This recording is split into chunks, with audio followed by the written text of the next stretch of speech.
So find the quotient and remainder when the polynomial x to the power 4 minus 3x cubed plus 9x squared minus 12x plus 27 is divided by x squared plus 5. So the quotient and remainder, this is what is required. This is my polynomial and my divisor is x squared plus 5. So let's start working on it. I have x squared plus 5 and I have the polynomial which is x4 minus 3x cubed plus 9x squared minus 12x and a plus 27.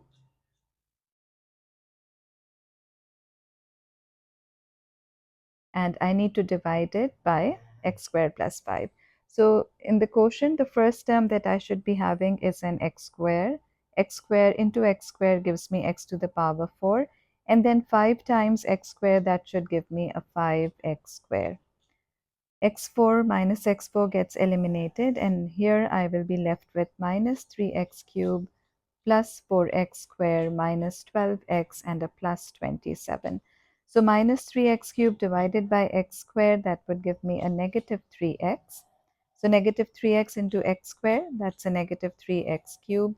5 into negative 3 shall give me a negative 15x. Again, changing the sign, I should be having here 4x squared plus 3x and a plus 27. So now I should be having a 4 in the quotient. So x squared into 4, that gives me a 4x squared. 5 into 4, that gives me a 20. Changing the sign, 4x squared gets eliminated, and I will here be left with 3x plus 7. So 3x plus 7 is no more divisible by x squared plus 5. Therefore, I should say that my quotient is x squared minus 3x plus 4, and my remainder here is 3x plus 7. So this is going to be the answer for question number 1. Lesson 2, part A. Find the coefficient of x squared. I need to have the coefficient of x squared in the expansion of 2x minus 5 times under root 4 minus x. So under root 4 minus x, that's a binomial expansion for which we know that binomial expansion is given by 1 plus x to power n is given by 1 plus n times x plus n times n minus 1 divided by 2 factorial and an x square, and then it's n times n minus 1 n minus 2 divided by 3 factorial times x power cube and so on. So here, if I have a 4 minus x to power 1 by 2, then the first thing that I should be having is the first term of the function, binomial function, to be a 1. For that, I can just balance it with a 4, so that multiply and divide by a 4, so that my function here becomes under root 4, square root of 4, that's a 2, and here I will be left with 1 minus x by 4 to the power half. So 1 minus x to the power, 1 minus x by 4 to the power half for binomial expansion, I can simply say that this is now going to be 1 minus 1 by 2 times, or I can say it's a positive negative x by 4, and then I should say it's a 1 by 2 times 1 by 2 minus 1 divided by 2 factorial and negative x by 4 the whole square. And I will be restricting myself to x squared because in the question they have asked for the coefficient of x squared only. So there is no need of finding out the coefficient of x cube here. So I can say that the expansion for 1 minus x by 4 to the power half can be written as 1 minus 1 by 8 times x, and then it should be 1 by 2 into a 1 by 2, and half minus 1, that would give me a negative 1 by 2 here, and negative x by 4 the whole square, that should give me an x square by 16, and this is how it's going to be. So here my expansion is going to be 1 minus 1 by 8x negative 1 over 8 times 16. So 8 times 16 is going to be 128 x squared. So this is going to be the expansion for 1 minus x by 4 to the power half. Now if you look at the question, we were having a 2 also here. So as in the question, we knew that we had to solve it with 2 also. We have taken or balanced it with a 2. So I should say that my equation here should be 2 times 1 minus x by 4 to the power 1 by 2, or multiplying the expansion by 2, I should say that this is a 2 minus 2 into 1 by 8, that would give me a 1 by 4x minus 2 into 1 by 128, that would give me a 1 over 64 x squared. So this is going to be the expansion. And then finally, the question has asked us to get the expansion for 2x minus 5 and under root 4 minus x, therefore which has been expressed as 2 times 1 minus x by 4 to the power 1 by 2. In other words, I can say that this is basically 2x minus 5 times 2 minus 1 by 4x minus 1 by 64 x squared. The question has asked us for the coefficients of x squared. So I should know that I have to multiply 2x by 1 by 4, negative 1 by 4, to give me a coefficient of x squared. And then 5 should get multiplied by negative 1 by 64 to give me the coefficient of x squared here. So I will be having 2 into negative 1 by 4 x squared, and negative 5 and negative, that gives me a positive 5 into a 1 by 64 x squared here. So that means I should be solving it for a negative 1 by 2 plus 5 by 64 x squared, or I can say that this answer is going to be a negative 27 by 64 x squared, and this then is going to be the answer for the coefficient of x squared for the expansion that we should be having here. Let's move to the next question. Get the values of x for which the expansion in part A is valid. Now expansion in part A to be valid, I knew that the binomial expansion function was basically 4 minus x to the power 1 by 2. So 4 minus x to the power 1 by 2, I should know that my x value should be less than a 4. If I equate 4 minus x to 0, I should know that the absolute x should be less than 4, or I can say that my answer here becomes negative 4 less than x to be less than a positive 4. So these are the values of x for which the function or the expansion is going to be valid here.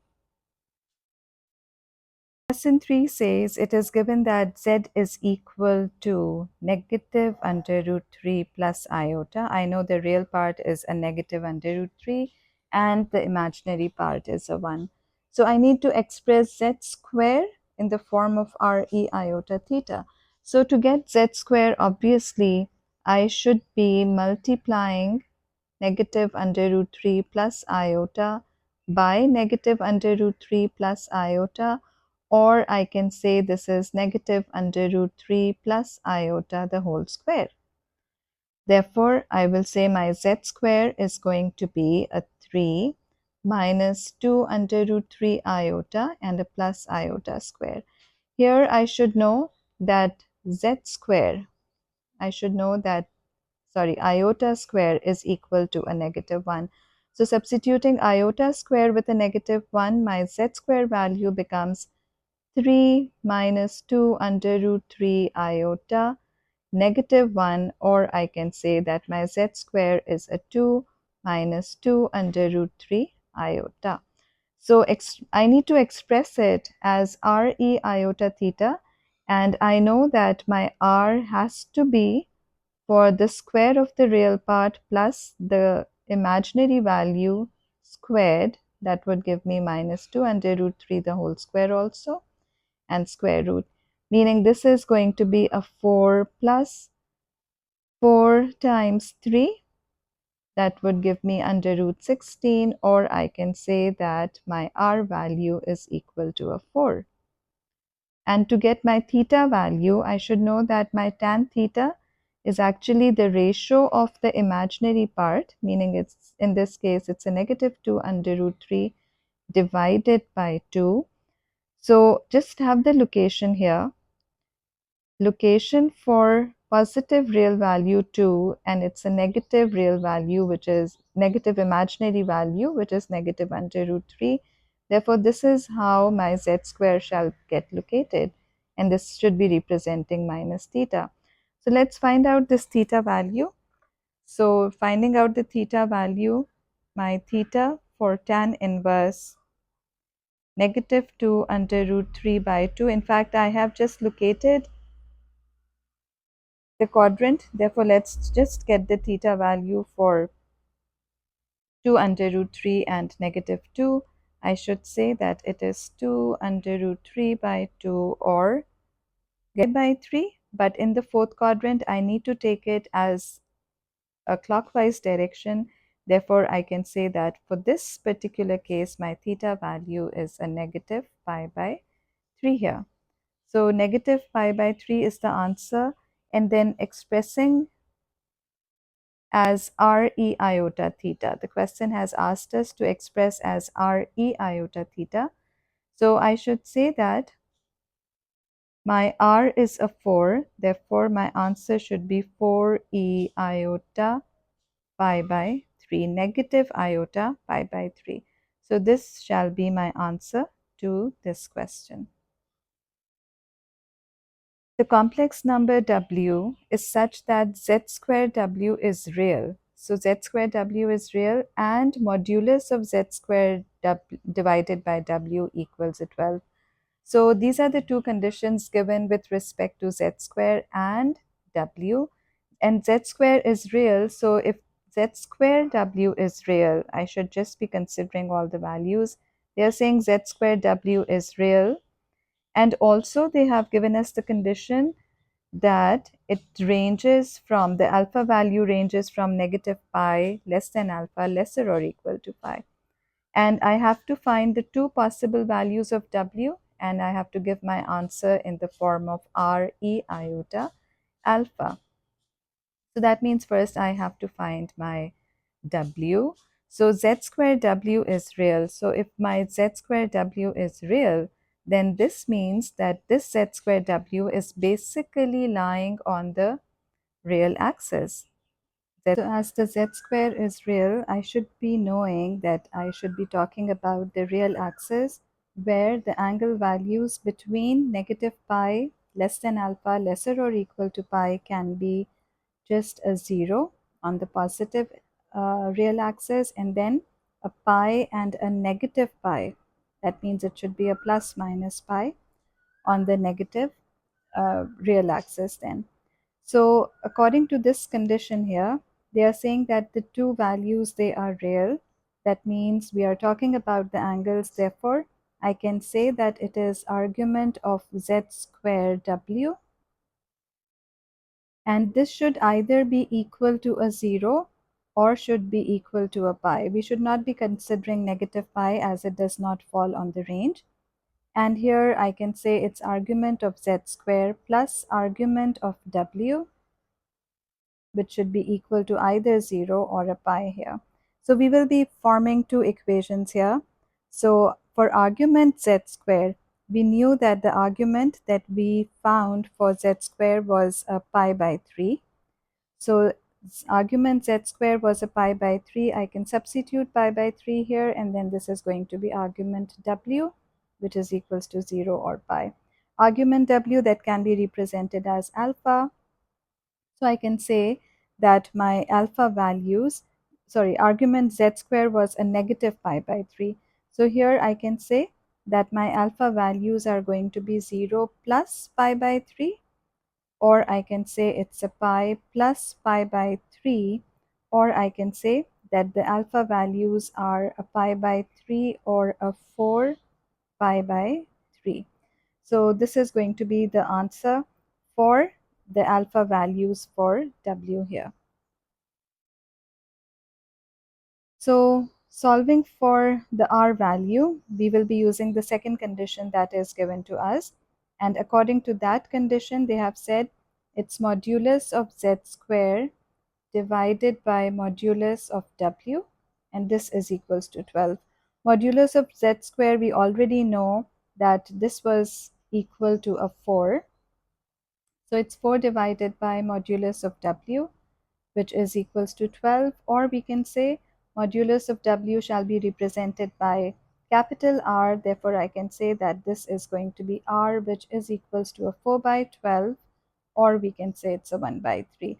So expressing W in the form of RE iota alpha, I should say it's a 1 by 3 e to the power pi by 3 iota, or pi by 3 iota, or I can say that it is equal to 1 by 3, and it's going to be e 4 pi by 3 iota here.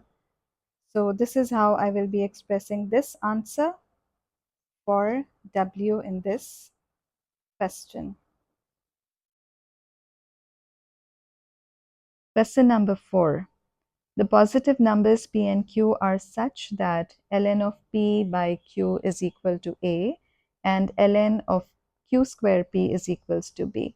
So express ln of p to the power 7q in terms of a and b. So here first we should be knowing the properties for ln or or the logarithmic functions, where we say that should know that log of AB can be written as log of A plus log of B, and log of A by B can be written as log of A minus log of B. So these are the two properties we should be aware of before starting this question. And also, as the question is expressed in ln, we should know that it's ln of E, which should be equal to a 1. So let's start the question. So it's ln of p by q, ln of p by q, which is equal to a. So here I can say that the base of ln is an e, therefore it's p by q, which should be equal to e to the power a, and from here I can say it's p, which is equals to q e to the power a. So I have p in terms of q, and then applying the second condition, it says it's ln of q square p, which should be equal to b, or I can say this is q square p, which is equals to e to the power b, and again I can say that it's the p, which can be equated to e to the power b divided by q square. Now I have these two equations in terms of p, and I can equate both of them, or I can solve both of them simultaneously, so that I can be getting q in terms of a and b here. So doing that, my equation becomes q e to the power a, which is equals to e to the power b divided by q squared. Or I can say it's q cube, which is equals to e to the power b divided by e to the power a, or it's q cube, which is equals to e to the power b minus a.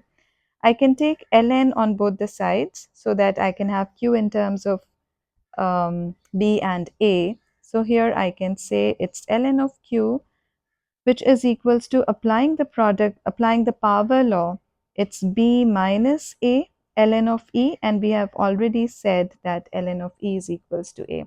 Here I would write the other property of logarithm, where it says that if it is given as log x to the power n, it's the power law. It can be written as n log of x also. So I have applied the power law here to ln of e b minus a. So this is what I'm having at the moment. And from here, ln of e equals 1, or I can say that it is going to be ln of q, which should be equal to b minus a divided by 3. And then q can be expressed as e to the power b minus a divided by 3 here. So I have this q in terms of a. Let's write it again so that everything is clear. I can say it's e to the power. It's e to the power b minus a divided by 3. So this is my q in terms of a and b. So very easily now I can get the p-value by substituting q in any of the p equations, and doing that I can say it's p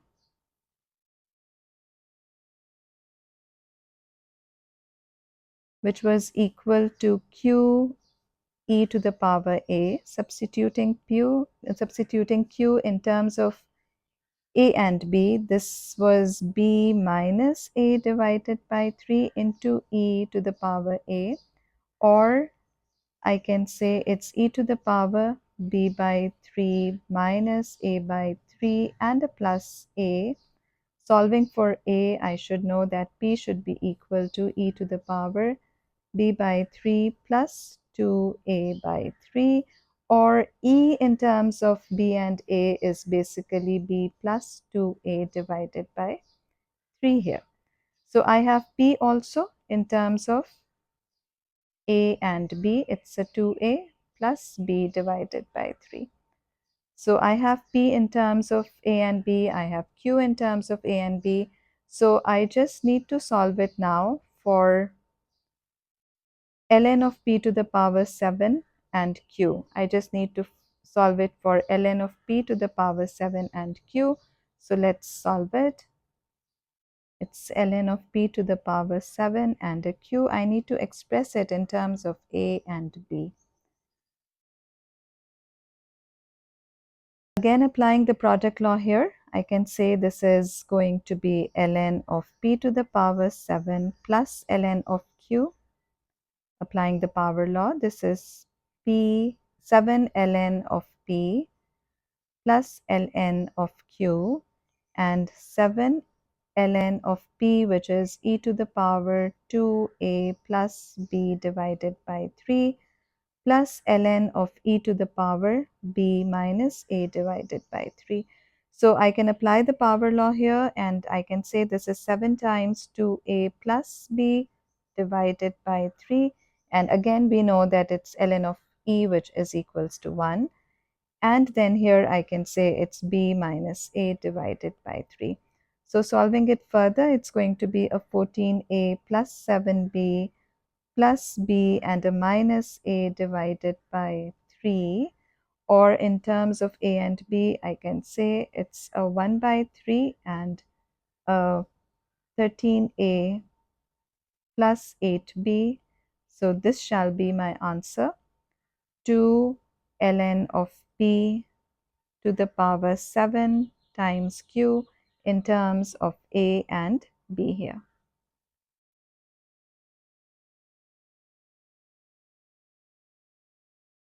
Lesson number 5. On a sketch of an Argand diagram, shade the region. I have to shade the region whose points represent complex numbers satisfying the inequalities. Now, the two inequalities given are modulus of 7 minus 4 minus 2i. I can write this as 4 plus 2i modulus, which should be lesser or equal to 3. So I should know that this is representing the circle. so that my radius of the circle is a 3 and my center of the circle is 4 comma 2. For the second condition, they have said it's the modulus of z that should be greater or equal to the modulus of 10 minus z here. So this type of inequality, this type of complex number inequality represents the line bisector with 2 points, which is in this case 0, 0, and it has to be 10 comma 0 here.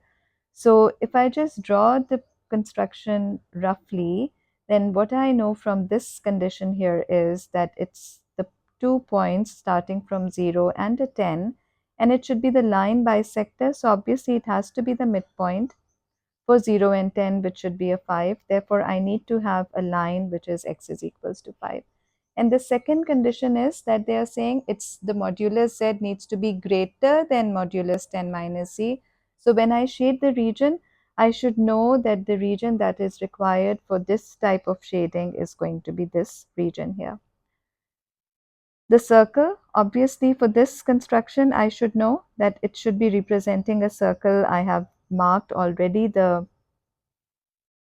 um, the coordinates of the center, and the coordinates of the center are 4 and 2 as given in the question, and the radius here is going to be 3 units. And the question says it should be lesser or equal to 3, therefore the shaded region has to be inside the circle. So I need to combine the two conditions here. So if I combine the two conditions here, then what I know is that I should be having as my real axis. I have marked 10 units on this scale, on this straight horizontal line representing the real axis. And then it should be for this vertical line also, I should be marking some points, 3, 4, and let's go till 5. And then let's go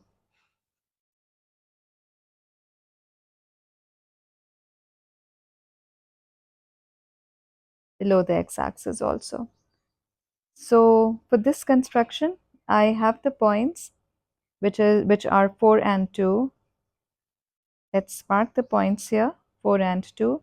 I have the radius of the circle representing 3, meaning 1, 2, 3, 4. This is my 4 units here, and this is representing my center as 4 and a 2 with radius as 3 units. And from here, I should know that it's 1, 2, 3, 4, 5, 6, 7, 8, 9, 10. It should be the line bisector between 0 and 10. So I can say that my line bisector has to be this straight line. It has to be the straight line. So it has to be the straight line. I can say this is the line which is x equals 5. And here, if I look at the region that should be satisfying both the conditions, it has to be under the circle, it has to be less than the radius of the circle, and it has to be on the right side of the line bisector. Therefore, I should say that doing some shading, this is the shading area that is required for this question here. So I would suggest when you are solving this question, please take help of your scale, your compass to make all this construction here. So this is how we shall be doing the construction for this question. Now find the greatest value of argument z for points in the region. I need to have the greatest value of argument z for points in the region. So greatest value for argument z, that can be either this point here or it should be representing this point. So greatest value, as we can see, has to be greatest value of the argument. We can see from this diagram that the greatest value has to be this line here. This line here should be giving us the greatest argument. So this is giving us the greatest argument for sure. Let's call it theta. So I need to have this argument, but the problem is I let's see what conditions we have, what values we have for this triangle. Let's call the points as A, O, and let's call this point B. So from here, it's clear that OB, from here to here, OB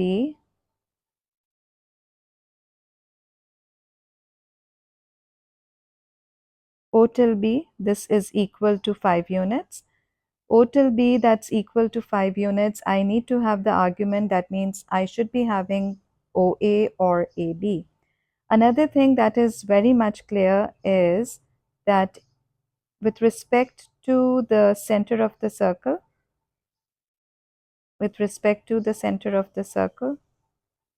what I can see here is that if I write this point as x, then with respect to x, my xb from this point to this point has to be a 2 unit. So this is one thing that is clear. Oh, there is one more thing which is very much clear. And that is that if I draw the line from the center up till the point A, I can see that C till X, it's from 4 till 5, giving me a 1 unit.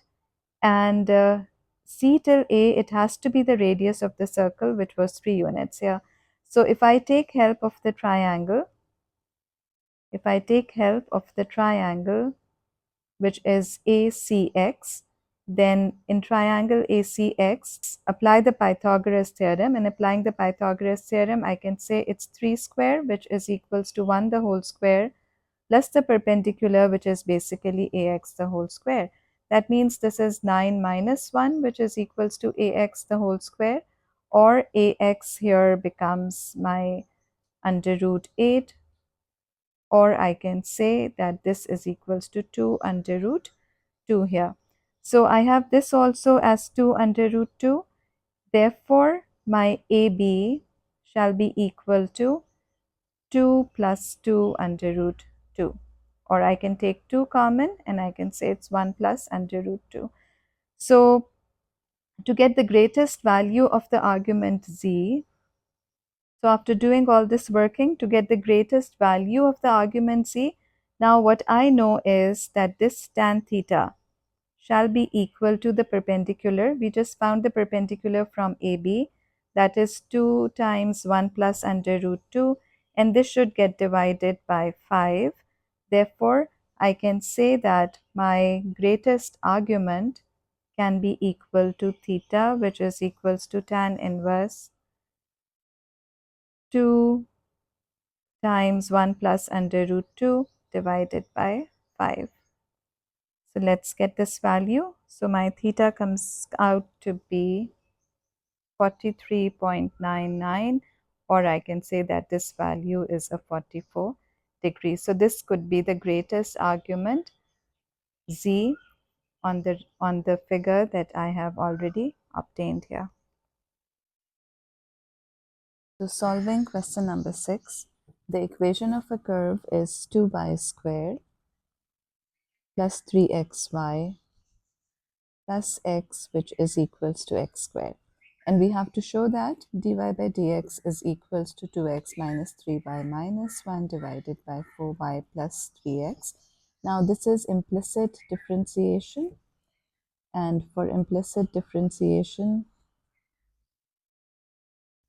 we know that for implicit differentiation, we have to differentiate y. We can just differentiate y to the power n as n y, n to the power y to the power n minus 1, and then it's dy by dx. So let's start the working.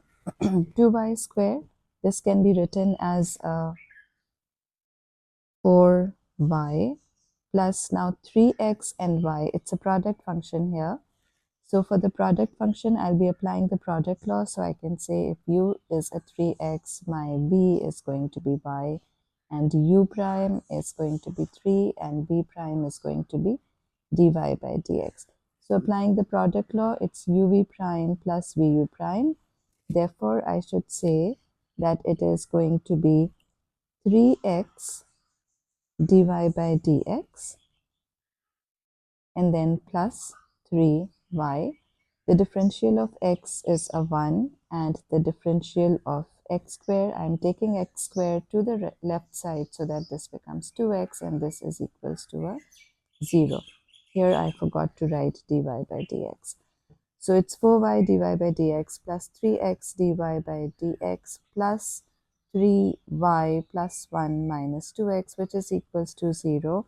I can take this dy by dx common and I will be left here with a 4y plus 3x, and then I'm taking the rest of the terms on the right side so that this becomes 2x minus 3y and a minus 1, or I can say it's the dy by dx, which is equals to 2x minus 3y minus 1 divided by 4y plus 3x. So this is shown here. B. Hence, show that the curve does not have a tangent that is parallel to the x-axis. Now, parallel to the x-axis, let's do a little working here. So, parallel to the x-axis, that means it's parallel to the x-axis, meaning here, this tangent can be parallel to the x-axis, and for all parallel lines, we know that the gradient needs to be a 0. And there has to be an x coordinate here for which we find out this gradient value. So hence show that the curve does not have a gradient, and we know that we have the curve which was a 2y square plus 3xy plus x equals x square, and for this we did find out the gradient value dy by dx, and this gradient value was, we found it to be 2x minus 3y minus 1 divided by 4y plus 3x. So this gradient value, it has to be a 0 here. So if this gradient value is equal to 0, then I can say that my gradient is a 0 here. So the term 4y plus 3x multiplied by 0, that becomes a 0, and here I will only be left with 2x minus 3y and a minus 1. So from here I can take out the x coordinate, and this coordinate then becomes 3y plus 1 and the whole is divided by 2. So let's substituting x equals 3y plus 1 divided by 2 in the equation. I will be having 2y square plus 3 times 3y plus 1 divided by 2 times y, and then plus 3y plus 1 divided by 2 is equal to x square, which should be equal to 3y plus 1 divided by 2 the whole square. So simplifying by the denominator, which is 2 on the left side, I can say that my term here becomes a 4y square plus 3 into 3y, that gives me a 9y, and then multiplied by y, it's a 9y square plus 3y, and then I have a plus 3y plus 1, and this whole is getting divided by 2. And this here on the right will be equal to, applying the algebraic identity, a plus b the whole square, a plus b the whole square, which is equals to a square plus 2ab plus b square. I must say that this will be a 9y square plus 6y plus 1 divided by 2 square, that gives me a 4. So 2 and 4 again, they get simplified, and then I can say that my equation is 4y square plus 9y square, that would give me a 13y square plus 6y plus 1, and this gets multiplied by a 2, which will be equal to a 9y square plus 6y plus 1. Or this needs to get multiplied by 2, therefore this becomes a 26y square plus 12y plus 2 minus 9y square minus 6y and a minus 1, which is equals to 0. So 26 minus 9, that would give us a 17y square. 12y minus 6y, that's a 6y, and 2 minus 1 is a positive 1, which will be equal to a 0. So if I solve for the quadratic equation in terms of y, I will be getting the y coordinates as, let's check for the discriminant value here. It's b square minus 4ac.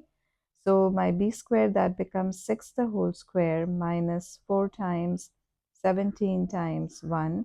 And I can see that this discriminant value is less than 0, meaning here it won't be possible to get the value for the discriminant as 6 square, that's a 36. Let's solve it here. It's a 36 minus 4 times 17. That is giving us a negative 32. So as negative under root 32 is less than 0 and it's not possible to have this discriminant value, therefore I can say that roots of y are not possible. So as the question said, show that the curve does not have a tangent that is parallel to the x-axis. Therefore, we'll say that the curve does not have a tangent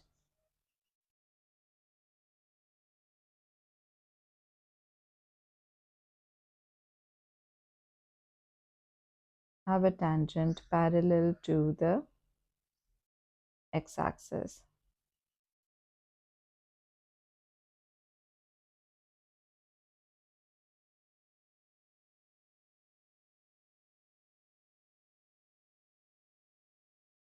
So the diagram shows the curve y equals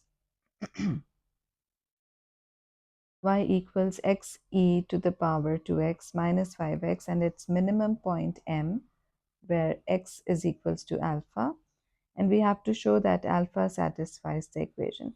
So let's study the given conditions here. We have the curve which is equal to y equals x e to the power 2x and a minus 5x. And we know m is the stationary point, it's the minimum point. Therefore, at this point, my gradient value needs to be a 0. So with respect to this condition, we'll be substituting x as alpha, and let's see if we come to find this equation. And let's move on. So it's y, which equals x e to the power 2x minus 5x. Now x e to the power 2x, that's giving us a product function. Therefore, I'll be applying the product law. First time differentiating x, that would give me a 1. Let's write this here. It's u, which is equals to x, and it's b, which is equals to e to the power 2x. U prime is a 1 and b prime then is going to be 2e to the power 2x, and these two, they need to get multiplied by each other. That's the product law here. So solving it, I should say it's 2x e to the power 2x plus e to the power 2x, and then the differential of minus 5x would be a negative 5 here.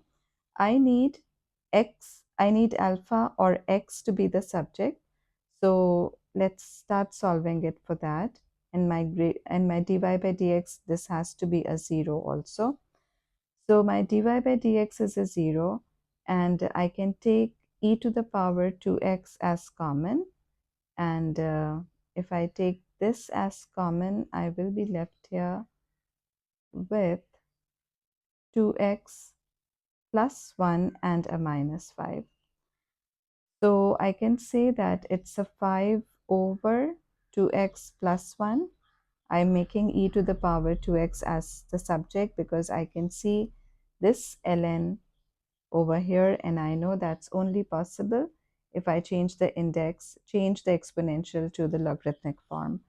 So again, changing e to the logarithmic form, I will be taking ln on both the sides.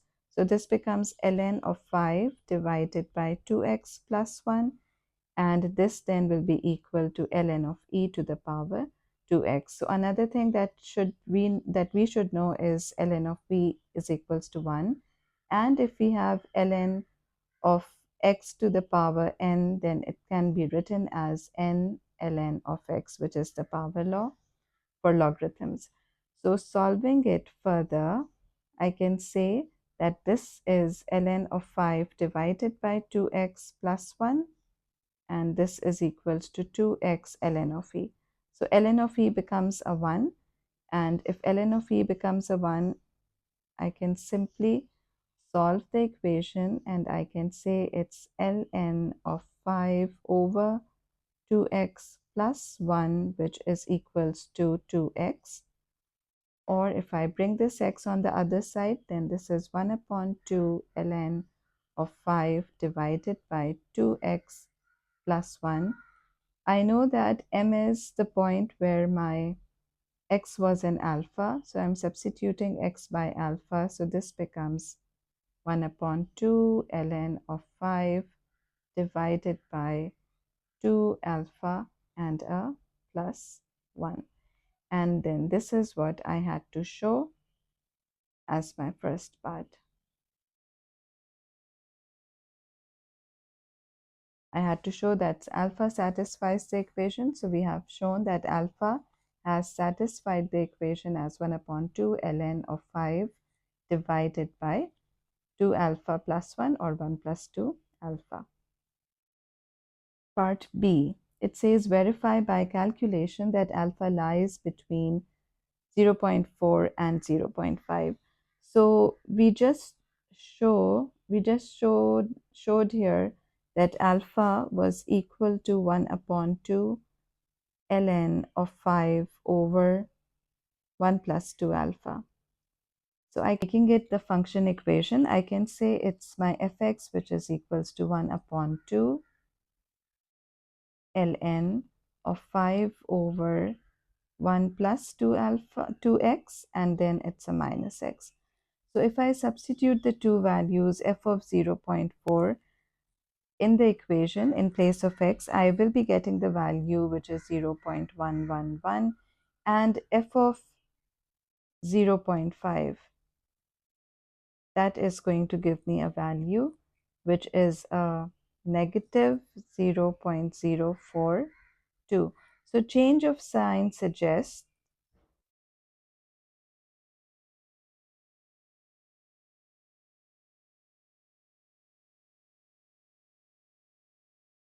that alpha lies between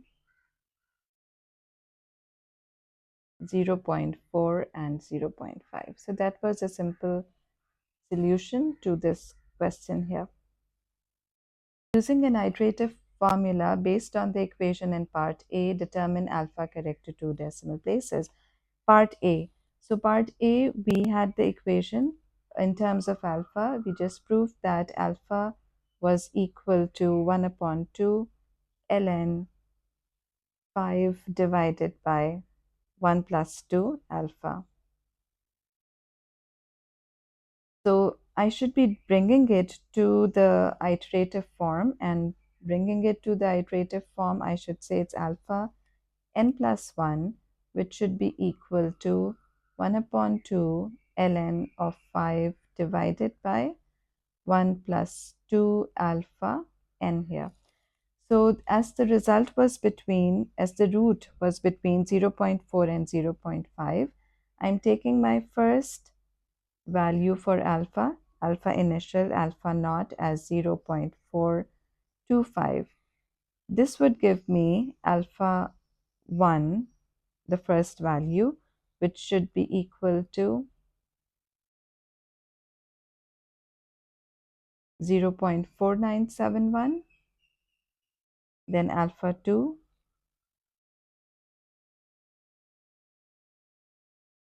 is a 0.4596. Then I have alpha 3, which is 0.4788. Then it's alpha 4, which is 0.4739, and then alpha 5. I can see that my answers, my initial first three answers, they are not stable, but alpha 3 and alpha 4, they are quite stable here.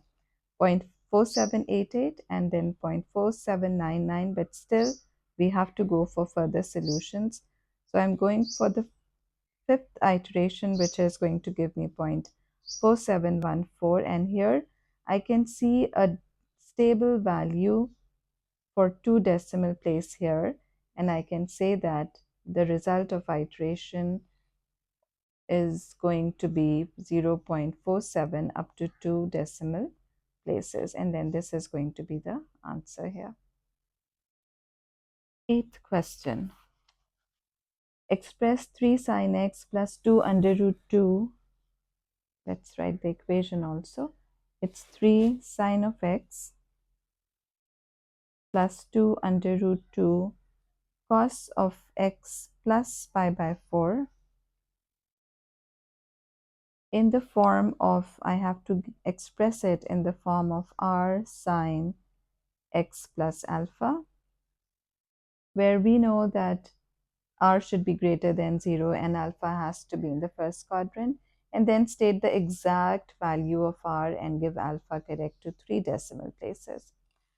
So what I can see here is that with the cos, I have x plus pi by 4, for which I should be applying the addition identity for the cosine function, where we know that cos of a plus b is equals to cos of a cos of b minus sine of a sine of b. So I will be applying this identity to the cosine function, the formula, the addition formula of cosine for cos of x plus pi by 4. So I can say that this is now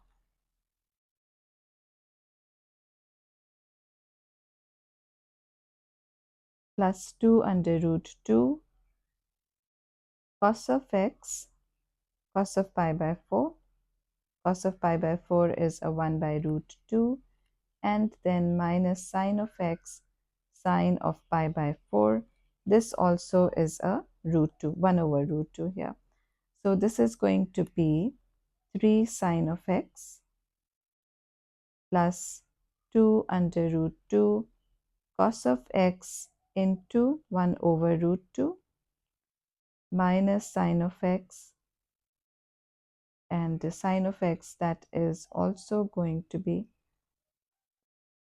minus 2 under root 2 sine x, 2 under root 2 sine of x sine of pi by 4, that is also a 1 over root 2. So root 2 gets simplified, root 2 gets simplified here. I will be left here with 3 sine of x minus 2 sine of x, that would give me just a sine of x. And then here I would be left with 2 cos of x here. And this should be expressed in terms of r, and applying the addition formula to sine of a plus b, which is sine x plus alpha, I should know that this is going to be sine of a cos of b plus cos of a and sine of b. So I'll be applying this identity to sine of x plus alpha then. So applying this identity to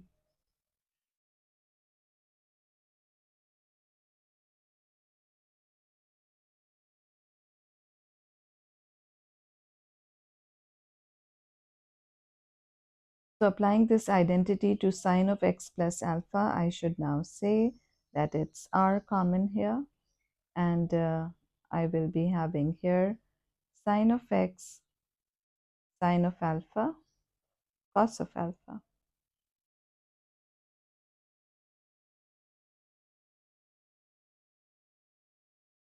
plus cos of x and sine of alpha. So to find r, that's not difficult. I should say it's r, which is equals to under root 1 the whole square and 2 the whole square, or I can say this is equals to under root 5 here. To find my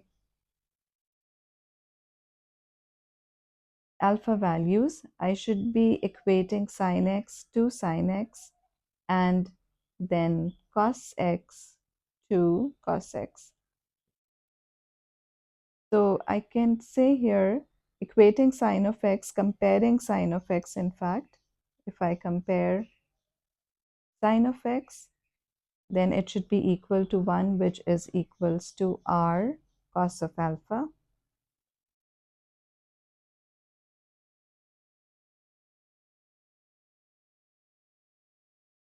And comparing cos of alpha, cos of x, I should be having 2, which is equals to r sine of alpha. So sine over alpha, it's r sine alpha over r cos alpha. The r gets simplified. Sine over alpha, sine alpha over cos alpha, that is a tan alpha. And here I should say that it should be 2 by 1, or alpha will be equal to tan inverse 2, or I can say that my alpha value is a 1.107. So this is going to be the alpha value, and expressing it in the form of r and alpha, I should say that it is under root 5 sine of x plus 1.107. So this is going to be the answer to this part. Hence, solve the equation. 6 sine theta by 2 plus 4 under root 2 cos of theta by 2 plus pi by 4, and that should be equal to 3. So we have all solved the equation for 3 sine of x plus 2 root 2 cos of x plus pi by 4. And for this equation, we have given the solution as under root 5 sine of x plus 1.107. What I can see here is that I have this 6 and then I have this 4 under root 2, which are multiples of 2, so that I can write it by a 2 times 3, and I can say this is 2 under root 2 here. So that means if I just multiply this equation by 2, then I should be having this as 3 sine of x plus 2 under root 2 cos of x plus pi by 4. We have already expressed this in the form of r sine alpha x plus alpha, which was x plus 1.107. So this means that now my new equation is 2 under root 5 sine x plus 1.107.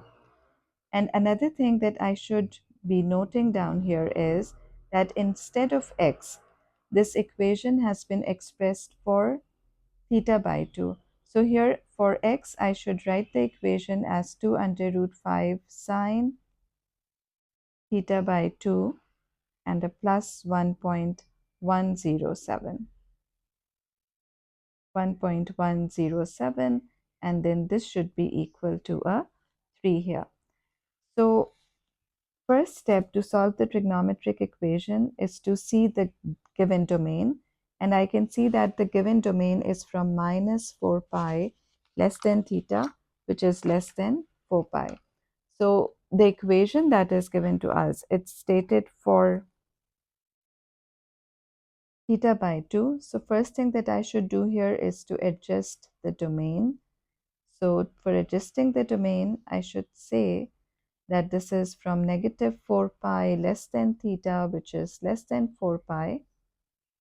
I have a theta by 2, so I will be dividing the whole equation by theta by 2, so that my domain for theta by 2 becomes negative 2 pi till 2 pi. Then locating the quadrant, I know that it's 2 under root 5, or I should write it as a simplified form. So I should say here that it's sine of theta by 2 plus 1.107. This is equals to 3 divided by 2 under root 5. So 3 divided by 2 under root 5, I can see it's a positive value. So let's locate the quadrant for the sine function where it's a positive. So these are the two rotations where my sine is a positive.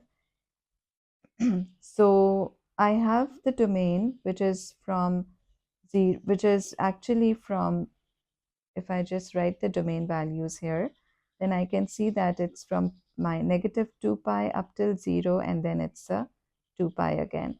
So for 0 to 2 pi, I know that my two rotations are going to be in the anticlockwise direction, but for negative 2 pi till 0, I know that they need to be in the clockwise direction. Therefore, this is going to be my first rotation, and this here is going to be my second rotation. So let's start solving it with respect to the two quadrants. Sine basic angle, let's get the basic angle first. So basic angle is going to be sine inverse 3 divided by 2 under root 5, and this basic angle, it comes out to be 0.7353. So 0.7353, that means the general rotations are going to be theta by 2 plus 1.107, and this is going to be first rotation 0.7353. Second rotation needs to be pi minus 0.7353. For clockwise rotation, I should say that it is negative pi plus 0.7353. And for the last one, it should be a negative 2 pi minus 0.73 and 5, 3 here. So solving it further, it's a theta by 2 plus 1.107, and it's a 0.7353. Pi minus 0.737, that is giving me a 2.406. Here it's giving me a negative 3.877, and then it's going to be a negative 5.548. So now I need to adjust it for a negative 1.107 and then multiply it by 2 as well. So 0.7353 minus 1.107, and then this is multiplied by 2. That is giving me the answer as a theta, which is a negative 0.7434. Then it's 2.406 minus 1.107, and then multiplied by 2. So that is giving me the answer, which is 2.598, and then negative 3.877 minus 1.107 and multiplied by 2. That is giving me a negative 9.968, and then I have a negative 5.548 minus 1.107, which is giving me this, and then multiplied by 2. So that's giving me the answer, which is going to be negative 13.31. The domain is between negative 4 pi and 4 pi. So the theta values that we should not be including is a negative 13.31 And I can say that my theta values here are negative 0.7434 and negative 9.968, and then I should be having 2.598 here.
And here, to adjust the domain further, I should also have added 1 plus 1.107. So minus 2 pi plus 1.107 less than theta by 2 plus 1.107 less than 2 pi plus 1.107. And then this answer should have been, the domain should have been from minus 2 pi plus 1.107, the new domain. So this should have been from negative 5.176 less than theta by 2 plus 1.107 less than 2 pi plus 1.107. That gives me a 7.39. So basically, these are the domain values that I should be considering for theta by 2 plus 1.107. So if I just solve the equation here, if I just look at the equation that we have here, then for this one here, my theta by 2 plus 1.107 is between negative 5.176. So negative 5.176 till 7.39. So till 7.39 and negative 5.176, I should be having 0.7353. That's definitely there. 2.406, that is also there, negative 3.877, that is there. But here I can see that this value here, this is out of the domain. Therefore, this value should not be written as my answer value here. So the three values that I should be having here are, a negative 0.7434, negative 9.968, and 2.598 within my domain, which is a negative 5.176 till 7.39. So this is going to be the solution of this part. Let's move to the next question. And this question is now regarding vectors. So regarding vectors, they are saying it's relative to the origin, the position vectors of the points A, B, C are given. So with respect to the origin, and we have to show that OABC is a rectangle. So for the rectangle, for OABC, which needs to be a rectangle, then they have given us the vector OA, which is 5i minus 2j plus k. They have given us the vector OB, which is actually the diagonal to this diagram. And also they have given us the vector OC. And OC and AB, obviously, they need to be equal to each other. OC shall be equal to AB. So this means if I solve it by the Pythagoras theorem, and if the two sides, they come out to be equal, then obviously I'd say that it is going to be a rectangle, because this angle here is going to be 90 degrees. So it should be the modulus OB, the whole square, which should be equals to modulus OA, the whole square, and modulus AB, the whole square. So modulus of OB shall be equal to 5. It should be an 8 square plus 2 square plus 6 square, and that gives me 104.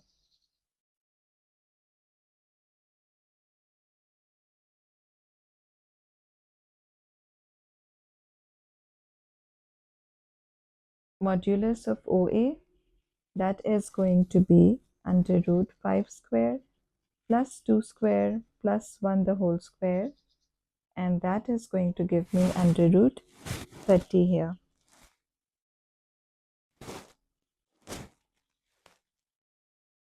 Then I have modulus of OC, which should be equal to under root 3 the whole square plus 4 the whole square, and then plus 7 the whole square, and that is going to give me the answer as, that is giving me a 74 here. So I have this Pythagoras theorem, for which I will be needing the squared values for all these answers that I have obtained. So I can say that this is under root 104 the whole square, that should be equal to OA 30 the whole square plus OB, which is under root 74 the whole square. The square root and the square, they gets eliminated. I should be having 104, which should be equal to 30 plus 74, and 104 equals a 104. Therefore, OABC is a rectangle.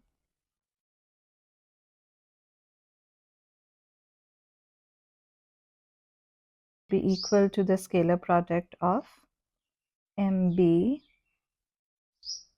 dot MA, the scalar product divided by the product of their magnitudes.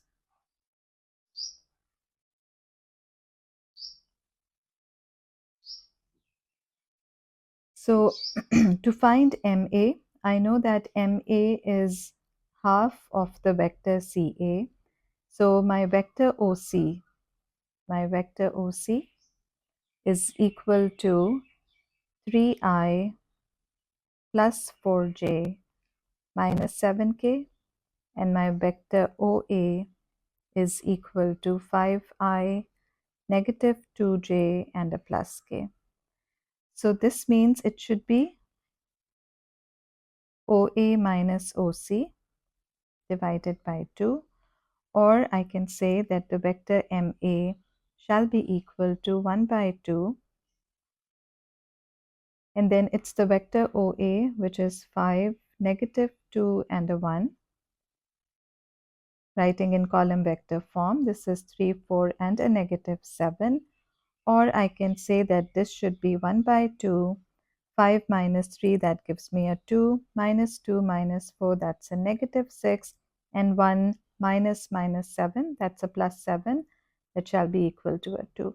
Or I can say that this vector MA shall be equal to a 1, a -3, and a 4.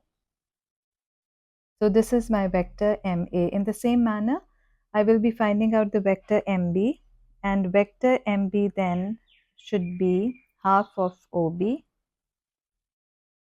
Vector OB was 8, 2, and -6. So half of OB then is going to be half of 8, which gives me a 4, then 1, and then half of -6, that's a -3 here. So this is going to be the vector MB then. So I have the vector MB, I have the vector MA. So simply I can say that my angle between the two should be equal to cos of theta, which should be equal to the dot product between MB and MA. So it's going to be 4, 1, and -3 dot MA, which is a 1, -3, and a 4. And this should get divided by the magnitudes. So the magnitudes then are 16 plus 1 plus 9. It's the magnitude for MB, and it should get multiplied by the magnitude of MA, which is going to be 1 plus 3 square, that's a 9, and a 16. Or applying the dot product, I should say it's a 4, -3, and a -12 divided by under root 26 times under root 26. Or I can say that my answer here is going to be a -11 divided by a 26 here. So cos of theta -11, that means it should be an obtuse angle, whereas I am looking for the acute angle here. So I should say it's theta, which is equals to negative cos inverse 11 by 26, and this value then is going to be 115.03. So the acute value, the question has asked us for the acute value. So I should say that for the acute value, my answer is going to be theta, which is equals to 180 minus 115.03. So minus subtracting it from 180, I'm getting the theta value as 64.97, which can approximately given as a 65 degrees. So then this is going to be the answer to this question. So f of x is given as 36a square divided by 2a plus x, 2a minus x, and 5a minus 2x. So applying the linear expansion to express this fx in partial fractions, I can say that this can be written as a over 2a plus x plus b over 2a minus x, and then plus c over 5a minus 2x. So solving it further, I can say that this is a times 2a minus x and 5a minus 2x plus b times 2a plus x and 5a minus 2x plus c times 2a plus x and 2a minus x. So this is for 36a square. So 36a square then equals this expansion. So after this, I need to eliminate the constants a, b, and c for which I need to have the values here. So let's say that our x is equals to 2a. So if my x is a 2a, then I can see that these terms, they are getting eliminated. If I substitute x as 2a, this gets eliminated. That means a becomes a 0. And then c also gets eliminated. And I will be able to find the value of b here. So let's say that this becomes 36a square, which then will be equal to b times x substituted by 2a. So this is 2a plus 2a and 5a minus 2 times 2a. So this is 36a square. That should be equal to, it's b times 4a and 5a minus 4a. That will be left just with an a here. A square gets cancelled, and 36 divided by 4, that would give me the answer for b, which is a 9 here. So secondly, I want to equate my x as a negative 2a. So equating x with a negative 2a, let's see which terms are getting eliminated. So negative 2a, b gets eliminated, and c also gets eliminated. Therefore, I will be left only with a. So I can say it's 36a square. That will be equal to a times 2a and minus 2a. And it's 5a minus 2 times negative 2a here. So it's 36a square, which will be equal to a times 4a and 5a minus plus 4a, that would give me a 9a. So a value from here comes out to be a 1 here. This a square gets eliminated, and 9 times 4, that's a 36. Therefore, a shall be equal to a 1 then. Now the last thing is to have the value of c, and to get the value of c, I would want to compare the constants. So comparing the constants, what I know is that comparing the constants, it's just going to be a times 2 times 5a. Now this leaves me a constant, b times 2a and then 5a. This again gives me a constant. And then c times 2a times 2a, that also leaves me with a constant here. So 36a squared, I'll just write comparing the constants.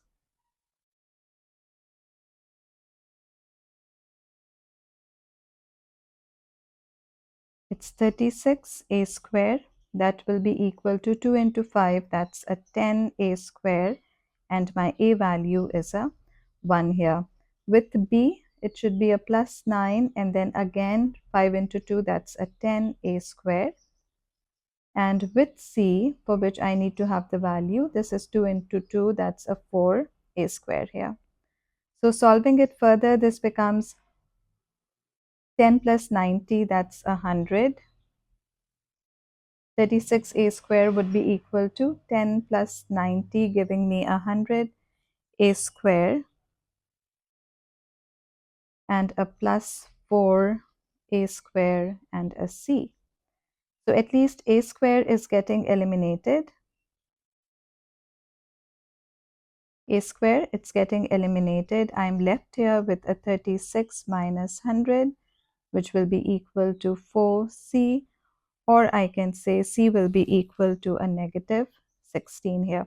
36 minus 100, that's a minus 64, and then divided by 4, that would give me a negative 16. So a then becomes a negative 16. Therefore, I should say that my fx, given fx, can be written as 1 over 2a plus x. B value was a 9. So it's 9 divided by 2a minus x. And then it's a negative 16 divided by 5a minus 2x. So this is going to be my answer for this partial. fraction here.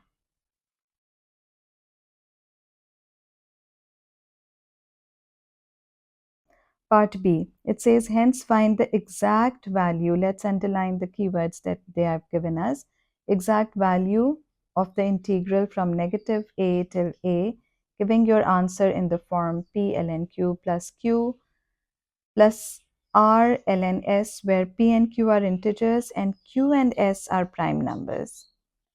P and q are integers, p and r are integers, and q and s are prime numbers.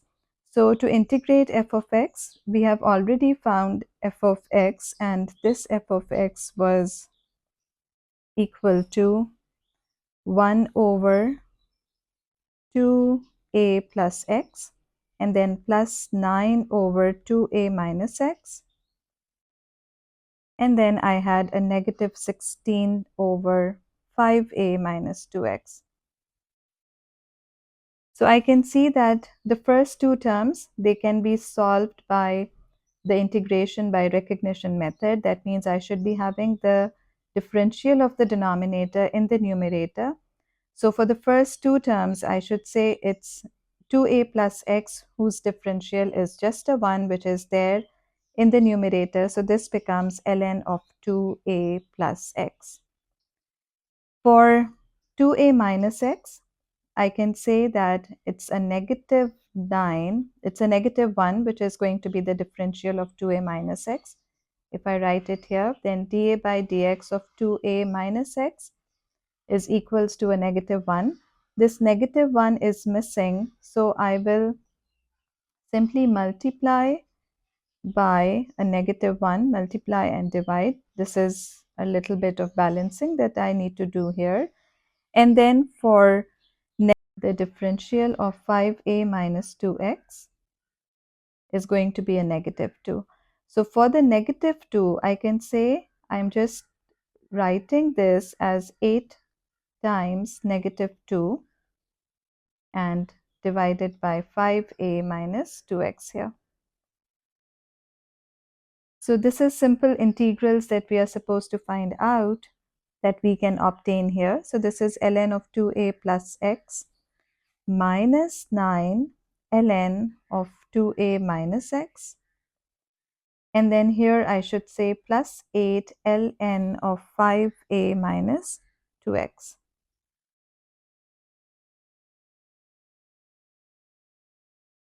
And these are with the limits from negative a till a. So let's start applying the limits. I can say it's ln of 2a plus a, which is the upper limit, minus 9 ln of 2a minus a, and then plus 8 ln of 5a minus 2a. So this is my upper limit. Applying the lower limit, it should be a negative ln of 2a and a minus a, minus 9 ln of 2a minus and a minus a, and then I should be having plus 8 ln of 5a minus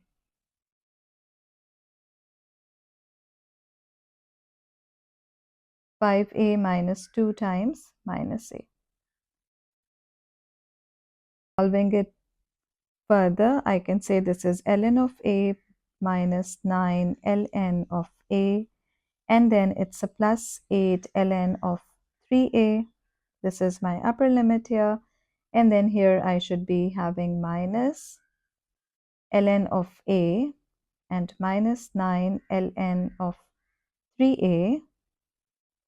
And then it's a plus 8 ln of a 7a here.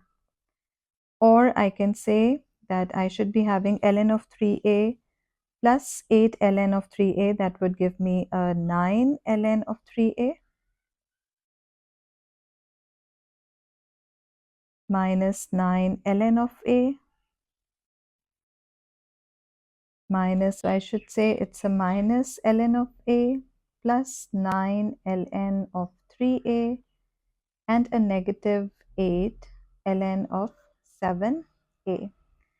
So ln of 3, 9 ln 3a and 9 ln 3a, that would give me 18 ln 3a. Ln of minus 9 ln of a and minus ln a, that would give me minus 10 ln of a. And then I'm left with negative 8 ln of 7a.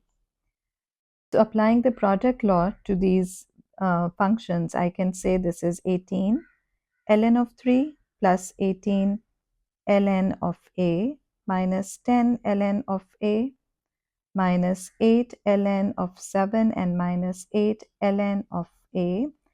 That would give me 18 ln of 3 and a minus 8 ln of 7 plus 18 ln of a minus 10 ln a minus 8 ln a, that is a minus 18 ln a. These two terms, they get cancelled and I'm left with 18 ln of 3 minus 8 ln of 7. And this is what the question asked us. They said that ln functions, they were a prime numbers. Therefore, they are prime numbers, and 18 and negative 8, they are the integers in this question. So this is the solution for question number 10. Let's move to the next question. So solving the last question, it says that it's a differential equation for variables y and theta. So it's 1 plus y and 1 plus cos 2 theta and dy by d theta, and this is equals to e to the power 3y. So let's bring all the y's on the left so that this becomes 1 plus y divided by e to the power 3y, and this is 1 over 1 plus cos 2 theta and a d theta here. It's a dy also. So here I can say it's a 1 plus y and e to the power negative 3y, and this is equals to 1 over 1 plus cos 2 theta and a d theta. So we have to solve the differential equation. That means first we have to get y in terms of theta, and to do that I need to integrate both the sides. So if I integrate both the sides, what I can see here is that it's the integration by parts that I need to apply to 1 plus y and e to the power negative 3y. So to do, it's my u value, which is a 1 plus y, and it's my v prime, which should be equal to e to the power 3y dy, and integrating and differentiating u prime, it's a 1, and v then is going to be negative 1 by 3 e to the power negative 3y. So we know for bipart integration, it's uv minus integral of v u prime, and then it should be dy here. So solving that, I should say it's a 1 plus y times u into v. So it should be a 1 plus y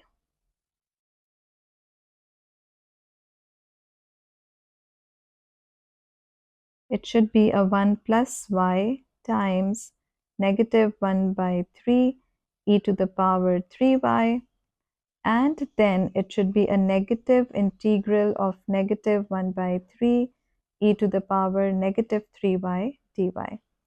And on the right side, I should be having the identity for cos of 2 theta replaced, so that this is 1 plus 2 cos square theta and a minus 1 d theta. The 1 gets simplified here, and here I should say it's a negative 1 by negative 1 plus y 3 e to the power 3y and a plus 1 by 3, and e to the power negative 3y integrated is e to the power negative 3y divided by negative 3 also.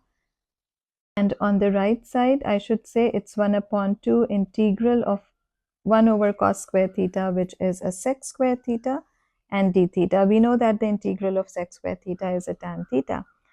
All right, so here I can take 1 by 3, in fact, negative 1 by 3 e to the power 3y common, so that I will be here left with a 1 plus y and a positive 1 over 3 here.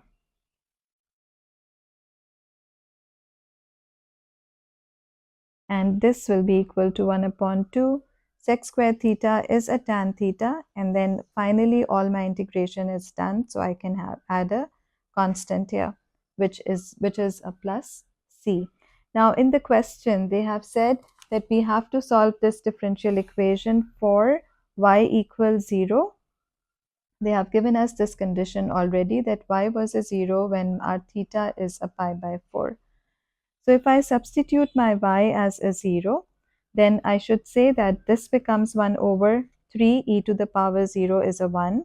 And here I will be left with 1 plus 1 by 3, which shall be equal to 1 upon 2. Tan of theta is also a pi by 4, and then it's a plus c. So solving it further,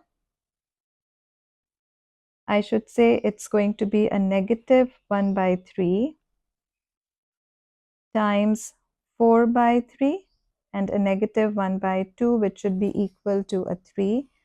Or I can say that this value for C is negative 4 by 9 and a negative 1 by 2.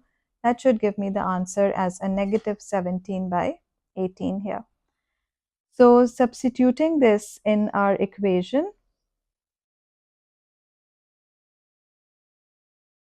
I should say that my equation, my differential equation here is 1 upon 3 e to the power 3y times 1 plus y and a plus 1 by 3, and this should be equal to 1 upon 2 tan theta and a minus 17 by 18.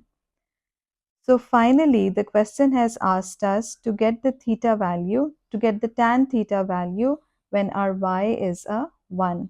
The question has asked us to get the exact value of tan theta when y was equal to a 1. So value of tan theta, exact value of tan theta when y is a 1. So I shall be substituting y as a 1 in this equation. So substituting y as a 1 in this equation, it becomes y is a 1 in the equation. So it's a negative 1 upon 3 e to the power 3 times 1 plus 1, that gives me a 2 plus 1 by 3, and this will be equal to 1 upon 2 tan theta and a minus 17 by 18. Solving it further, I'm supposed to get the tan theta value. Solving it further, so this becomes 1 over 3 e to the power 3 into a